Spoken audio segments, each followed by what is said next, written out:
76,416 digitally rendered humans out on a beautiful day at Arrowhead Stadium to watch the 5-4 Chiefs host the 3-5 Arizona Cardinals as Kansas City looks to potentially move into first place in the AFC West. Chiefs opening drive, 3rd and 3. Henne finds Chris Conley over the middle for 12 yards and a first down. 2 plays later, the give goes to Damian Williams, who has a big hole and picks up 11, but on 3rd and 15, Henne looks to throw, but the Cardinals blitz gets home. Henne sacked and fumbles. Hassan Reddick is finally there to pick it up and decides to wave back to everybody as he shows off his 800-pound man cardio, walking his way down to the Chiefs 15 as the Cardinals take over, and Chad Henne's turnover struggles continue. And 5 plays later, 3rd and goal for the Cardinals. Bradford looks like he's gonna scramble, but instead finds a wide open Corey Coleman for the early 7-0 Arizona lead. Chiefs looking to answer back as Henne finds Chris Conley again over the middle, this time for a gain of 10 and a first down to the Chiefs 45. Then on 2nd down, it's Henne dumping off the pass to rookie running back Darrell Williams, who breaks a tackle, gets into the open field, and is gonna take the screen 38 yards before finally being tracked down at the Cardinals 20-yard line. But on 2nd down, the turnover bug strikes again as once again the Cardinal blitz gets home, hitting Henne as he throws, and the pass ends up right in the hands of Antoine Bethea for the Chiefs' 2nd turnover of the first quarter. 10-0 now, 3rd and 7 for the Chiefs, and more unrelenting pressure from Arizona as Robert Kimdiche comes through untouched for his 2nd sack of the game and his 5th of the season to force a Chiefs punt. And the mistakes would keep on coming for Kansas City as on 2nd and 15 they hold David Johnson to a 3-yard gain, but a face mask on the play results in 1st and 10 instead of 3rd and long. But on the first play of the 2nd quarter, Kendall Fuller comes scorching into the backfield to drop Bradford for the huge loss. But then on 3rd and 19, Bradford looks to throw and is going to connect with a diving Larry Fitzgerald for 18 yards to get Arizona back in field goal range, where Phil Dawson knocks it through from 50 yards out to put the Cardinals up 13-0. And then 2 plays into the Chiefs drive, Henne looks to throw and leaves his pass way too far inside. It's picked off by Patrick Peterson, and all the Chiefs' second half woes from last week in Cleveland have carried over into the first half this week as they turn it over for the 3rd time in just over a quarter. Cardinals looking to punish, and on 2nd and 10, it's David Johnson taking the carry up the middle and pinballing his way to a 20-yard gain down to the Kansas City 15. Then after a false start, 2nd and 15, Johnson takes it off the left side, makes a move on Ron Parker, and picks up 17 more to set up 1st and goal, where 3 plays later, Bradford finds Corey Coleman again for the 7-yard score, and the Cardinals take a 20-0 lead. 5 minutes later, Cardinals again with the ball, and Bradford is going to find Larry Fitzgerald for 21 yards on 3rd and 7. 3 plays later, the give goes to David Johnson, who weaves his way through the middle and off the right side for another chunk pickup of 14 yards. But then on 3rd and inches, the Cardinals opt to throw, and Bradford sails the pass out of bounds, so the Cardinals bring out Phil Dawson once again, who nails the 40-yard field goal to extend the Cardinals' lead to 23. Chiefs looking for any kind of life, and they start to find it as Henne play fakes, drifts to his left, and hits a diving Tyreek Hill for a 23-yard gain into Arizona territory. Then 2 plays later, it's Henne finding the cheetah again, this time for 19 yards, and then tack on the face mask at the end of the play. Half the distance puts the Chiefs at the Cardinal 11. And then 2 plays later, the pitch goes to Damian Williams, who scores from 4 yards out, so the Chiefs are able to cut into the Cardinals' lead and head into half trailing by 16. Cardinals get it to start the 2nd half though, and on the first play, David Johnson bulldozes 2 Chief defenders and turns what would have been no gain into an 11-yard run and a first down. 2 plays later, Bradford looks to throw and threads the needle to Christian Kirk. Looks like it was going to be picked off, but instead it's a 16-yard gain across midfield. Next play, and it's 16 more as the Cardinals offense continues to chug right along, with Bradford finding Larry Fitzgerald over the middle. But 2 plays later, Bradford looking to throw again and doesn't get enough on it, and it's underthrown and picked off by Orlando Scandrick, so the Chiefs defense gets a huge turnover to keep the Cardinals off the board and keep the deficit at 16. Following the turnover, 3rd and 5, and Henne hits Travis Kelce for 6 yards and then tack on 15 more to the end of the play to put the Chiefs near midfield, where on the very next play, Henne is going to find Sammy Watkins for 19 yards and a first down into Arizona territory, and so the Chiefs offense starting to roll as Kansas City starts building a little momentum, but that momentum would soon be halted as on the next play, Haason Reddick blows through for his second sack of the game. And then on the next play, Henne looks to throw with decent protection and goes deep downfield, but for the third time of the day is going to be picked off, this time by Jamar Taylor. So Arizona takes over and Kansas City comes away with nothing. But the Chiefs defense would respond, pushing the Cardinals back, and then on 3rd and 13, Bradford running away from pressure avoids the sack, but then is put 6 feet under by Xavier Williams for the sack and 2 points, and the 16-point lead becomes 14 with possession going right back to the Chiefs. Where on the second play following the safety, Henne looks to throw and has all day before finally finding Tyreek Hill, who cuts up field, which also apparently kills him as he collapses for the 18-yard gain. Next play, the Chiefs go to the ground where Damian Williams pushes his way forward for 9 near the marker, and then right back to him on the next play as he finds a big hole on his way to 11 more to move the chains. And when you establish the run, it opens up play action as Henne fakes and finds Tyreek Hill for another 18-yard gain down to the 2, setting up 1st and goal, where Henne is going to find a wide open Travis Kelce for the score. And just like that, the Chiefs have cut a 23-point deficit down to 7. Fourth quarter now, Chiefs back with the ball. Henne play fakes and is going to find Travis Kelce right down the seam for 25 yards near midfield. Then on 2nd and 15, Henne looking to throw, steps up and dumps it off to Damian Williams, who spins away and is going to pick up 21 yards before stepping out of bounds. Then on 3rd and 6, the Chiefs continue to roll as Henne hits Sammy Watkins for the 20-yard catch and run down to the Arizona 16. But on 3rd and 7, Henne looking for Watkins again and has him breaking free, but is just off the mark, and it falls incomplete, bringing on Harrison Butker for the 30-yard field goal to make it 23-19. Ensuing drive, 3rd and 1, and the Chiefs defense stands tall as Reggie Ragland stuffs David Johnson in the backfield, and the Chiefs get it back with a chance to take the lead. Second play of the drive, and Damian Williams takes the carry up the middle for 11 yards and a first down to the 37. But then on the next play, Henne play fakes, immediate pressure pushes him from the pocket. He's able to avoid the sack, but then gets flattened by Benson Mayowa, and Henne would lay on the ground clutching his shoulder and would not end up returning to the game. And that's going to bring on 3rd string quarterback Chase Litton, who on 3rd and 13 stands in and finds Tyreek Hill for the 16-yard gain and a first down near midfield.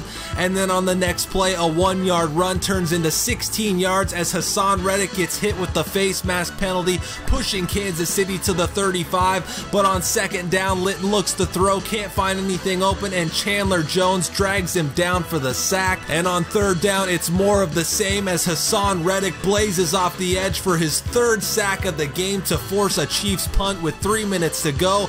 And after 2 Chiefs timeouts, Bradford finds Mr. Reliable Larry Fitzgerald on 3rd and 1 to convert. Chiefs burn their last timeout, and with one last chance on 3rd and 3, the Chiefs appear to have Johnson stuffed, but he pushes his way forward for the first down, and the Arizona Cardinals come into Arrowhead Stadium and jump out 23-0 in the first half, get shut out in the second half, but manage to hang on as they pick off Chad Henne 3 times. David Johnson gets 38 carries, which results in 151 yards on the ground. The Chiefs outgain the Cardinals, but can't do enough in the end to pick up the victory. Cardinals move to 4-5 and stay alive in the NFC playoff picture and will head home to face Oakland next week. Meanwhile, Kansas City blows an opportunity to take sole possession of first place in the West as they fall to 5-5, and the road doesn't get any easier as they head to LA next week without Patrick Mahomes and without Chad Henne at quarterback. Alright guys, so we lose that game, and that's a really tough loss, obviously. I feel like I never should have lost that game, and it was extremely frustrating to play simply because of how bad line play can be in this game at times. Whenever I have games like that where there's so many game-changing plays that happen as a result of my linemen either just not blocking at all or just deciding to quit blocking during a play, it just completely takes the fun out of the game for me. It wasn't just that though. On their first touchdown, my DB again just completely froze in coverage, which directly resulted in the touchdown. Then on one of the interceptions I threw, I was holding the stick all the way to the right, and the quarterback still throws it back inside and on the back hip of the receiver for some reason. And then on the last pick I threw, I was trying to aggressive catch with my tight end, and basically he just decided to give up any chance of trying to catch the ball to play the defender as the ball was coming in. Just a lot of really frustrating stuff, but enough complaining. I got off to an absolutely horrible start and did a decent job recovering, but just couldn't overcome everything, so we fall back to 5-5. But that game was also costly from an injury standpoint. As you saw Chad Henne go down, he ended up with a broken collarbone and is going to be out 7 weeks. So with that, I'm just going to throw him on IR. And then Reggie Ragland also went down in that game with a dislocated hip, and he's going to be out 6 weeks, and I'm going to be putting him on IR as well. He could come back, but it'd only be with like 2 weeks left in the year, so I'm just going to free up that roster spot. And the corresponding moves are going to start with the signing of Kellen Clemens. I need a backup quarterback for the week, as I only have one on the roster currently with Chase Litton. Clemens is going to be a higher overall than him, but Litton will be starting this week, just because if this was real life, that's likely what would happen. You're not going to see guys getting signed off the street and getting thrown right in there like that very often. But with Mahomes coming back next week, this may be a short-term signing, but it's hard to say. And then the other move was I went out and signed Yukime Eligwe from the Browns practice squad. Eligwe was a guy that was on the Chiefs in preseason but didn't end up making the final 53. He's really athletic for a linebacker and has some nice intangibles, so he returns to the defense there. But moving on to the negotiations, we only had one this week, and it was a pretty easy decision as I withdrew negotiations with Jarvis Jenkins. Jenkins is 30 years old and doesn't really contribute much. He doesn't really play that much at all. I could have kept him on because I'm also letting Alan Bailey go after the season, but I figure this is going to be one of my top needs going into the offseason, and finding an equal player that is also younger shouldn't be that much harder. And then lastly, we have scouting, where there were no new draft stories, and this week there's going to be 3 players being added to the draft board, starting with free safety Marquise Jefferson, who's a 2nd round projection. We also have Al Payne, a 3rd round projection and 5th round true talent, whose attributes look pretty good, so an interesting player there. And then lastly, a middle linebacker out of Grand Valley State in VJ Tucker, who looks like a decent coverage linebacker. But with that, it's time to go around the CFM for week 10, starting with other action from around the league, where on Thursday night the Panthers went to Pittsburgh and dropped the Steelers 27-17. Moving to Sunday, the Bengals scored a big upset win over the Saints. The Browns dropped their 2nd straight, losing to the Falcons 24-17. Overtime was needed for the Packers to take down the Dolphins 37-31. Jaguars and Lions pick up road division wins over the Colts and Bears. Titans take down Tom Brady and the Patriots 35-21. Redskins handle the Bucks 28-3. Jets squeak out a win over the Bills. Chargers take down the Raiders 28-23, and the Rams absolutely dominate the Seahawks in LA. Then on Sunday night, the Eagles get a big win over the Cowboys, and on Monday night, the Giants went to San Francisco and came away with the 28-21 victory. Baltimore, Denver, Houston, and Minnesota were all off this week. Looking at the AFC standings, starting in the East, the Patriots lose to the Titans but still hold firm control over the rest of the division with a 3-game lead over the Jets. In the North, the Browns have lost 2 in a row now and only hold a half-game lead over the Steelers. In the South, the Jaguars and Titans both win, so Jacksonville maintains their 1-game lead over Tennessee and also currently holds the top spot in the AFC. And then in the West, the Broncos were off and the Chargers win, so they both sit at the top of the division, and we miss a golden opportunity to take first place with the loss to the Cardinals. Moving to the NFC, in the East, the Eagles lead the way at 7-2, while the Redskins are only a game back at 6-3, while the Cowboys are only a game behind them at 5-4. The Packers are well on their way to the NFC North title at 7-2 with a 3-game lead over the Vikings and Bears with 7 games to go. In the South, the Panthers sit atop the division at 6-3 with the Falcons right behind at 5-3-1, while the Saints are on the outside looking in at 4-5. And then in the West, the Rams take over first place with their emphatic victory over the Seahawks, as they now hold a half-game lead and hold the season sweep over Seattle. Week 10's AFC Offensive Player of the Week award goes to Marcus Mariota of the Titans. Mariota only had 218 yards through the air and 9 yards on the ground, but threw for 3 touchdowns and no interceptions, resulting in a 117.4 passer rating. Mariota's performance helped the Titans move to 6-3 and keep pace with the Jaguars as they defeated Tom Brady and the Patriots 35-21. On the NFC side, former #1 overall pick Matthew Stafford takes home the award for Week 10. Stafford owned the Windy City Skies, throwing for 330 yards and 4 touchdowns on 29 of 37 passing to help his Lions travel into Chicago and take down the Bears in a shootout by the score of 34-31. As for the defense, the AFC award goes to Derek Johnson for the 2nd time this season and the 2nd time as a result of playing the Chargers. Johnson also won the award in Week 5 when the Raiders beat the Chargers 38-14. However, the former Chiefs' 8-tackle, 2-interception performance wasn't enough to help his Raiders get the win this time as they fell 28-23 in Oakland. In the NFC, Blake Martinez of the Packers takes home the award for Week 10. The third-year middle linebacker out of Stanford registered 12 tackles, 1 for loss, a sack, and an interception in the Packers' 37-31 overtime win over the Dolphins. Green Bay used the 33rd overall pick of the 4th round to select Martinez in the 2016 draft. Moving on to the league leaders, Tom Brady is the only quarterback over the 3,000-yard mark this year, which puts him at the top of the board with 3,122 yards passing. Former Patriot Jimmy Garoppolo sits right behind him in 2nd, with Alex Smith in 3rd, and then rounding out the top 5 is rookie Sam Darnold of the Jets and Marcus Mariota of the Titans. The top 2 spots are the same when it comes to passing touchdowns, with Brady leading the way with 26 on the year and Jimmy Garoppolo 2nd with 24. Behind them is a 3-way tie for 3rd between the Eagles' Carson Wentz, the Seahawks' Russell Wilson, and the Jaguars' Blake Bortles, who all have 22 apiece. Ezekiel Elliott continues to lead the way in rushing yards and is the only rusher in the league to crack the 1,000-yard mark. 81 yards behind and only 8 yards shy of the 1,000-yard mark is the Rams' Todd Gurley, who we'll be seeing this week. Behind him is David Johnson with 909 yards, Le'Veon Bell with 816 yards, and Marshawn Lynch with 801 yards rushing. When it comes to scoring on the ground, Todd Gurley leads the way with 11 rushing touchdowns. Marshawn Lynch of the Raiders, Devontae Freeman of the Falcons, and Carlos Hyde of the Browns are tied for 2nd with 8 apiece. And then rounding out the top 5 is the league's leading rusher, Ezekiel Elliott, who's among many others tied with 7 rushing scores. The league leader in receptions this week is the Packers' Marquez Valdez-Scantling with 61 on the year. 1 catch behind him is the Patriots' Julian Edelman with 60, and then behind them is the Jets' Jermaine Kearse with 58, the Redskins' Jamison Crowder with 57, and the Titans' Rashard Matthew with 56 catches.